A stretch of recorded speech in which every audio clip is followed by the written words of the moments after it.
it's recording now. Okay, so what we need to do is the injection is subcutaneous. So we need to pick up the skin and kind of make like a tent.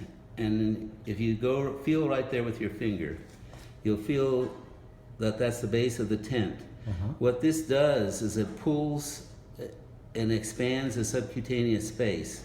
So it's just like making a tent, and now this is the entrance to the tent. Okay. Okay, but you want to take the syringe. Who knows what's coming?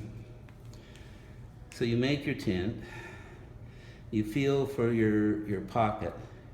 Okay. And you want to go down to the base of the pocket, but you want to direct the needle towards the body wall, not across this way or this way, because if you go across this way, what will happen is the needle will pop out the other end of the skin, and when you go to inject the drug, it'll be wasted. And if you go toward the body, isn't there a danger you'll go too deep or you'll... Well, no, not if you don't want to go towards bone or anything, but you kind of want to go down into that pocket, okay? So you want to go down into that pocket, and you want to go in far enough with the needle that the injection is made deep enough in the subcutaneous space that it doesn't leak back out through the hole. Okay, that you make. Now, if you have a mistake and the drug gets outside, you know, some of it leaks out, what you'll see is this kind of greasy patch on his skin. You'll see a greasy patch of hair, maybe the next morning or that evening you'll see a greasy patch. And that greasy patch, you have to wash it off with soap and water, actually, with like Dove and water. But that greasy patch is an indication that some of that drug is leaked out. Okay, so basically you should not see one of those patches. Okay. Now he's going to, with the syringe, make sure that the needle is screwed on as tight as possible. Okay. We try to do that, but sometimes we miss. And if it's loose and you push it, because it's under so much pressure, it'll blow that needle off and all the drug will just blow out. Okay. Okay, so the other thing is that you have to make the injection, come on. The drug can cause some skin reactions if you put too much drug in the same place all the time. The tendency is always to do this, to get them up here and scruff them and then do it right here. That's where the vets give most of their vaccines.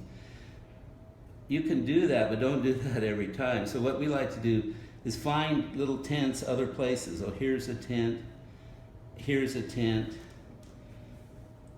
here's a tent. Do you see what I mean? So you're gonna, and you can use the bottom line, the sides, all the way back. I have to say that the further back you go, the more the pain is for the skin, the more sensitive the skin is, because cats are particularly sensitive if you grab them back here. Right. That's just they don't even like to be touched. Yeah, that's a defense mechanism, because when they're fighting with other cats, that's common for another cat to grab them back there. So they fight.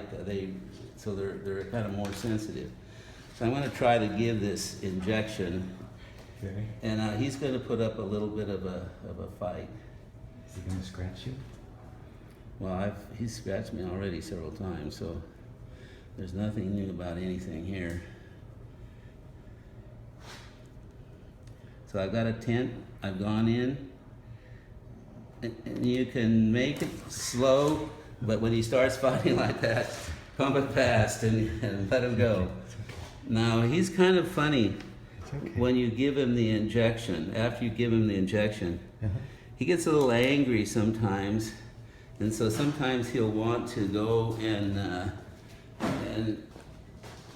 he does two things. One is he'll go into his bed and he'll just lay there like he's dead. So he goes through this ritual, or he'll go and eat. So, but right now, he doesn't know what to do right now. He wants you, which is good.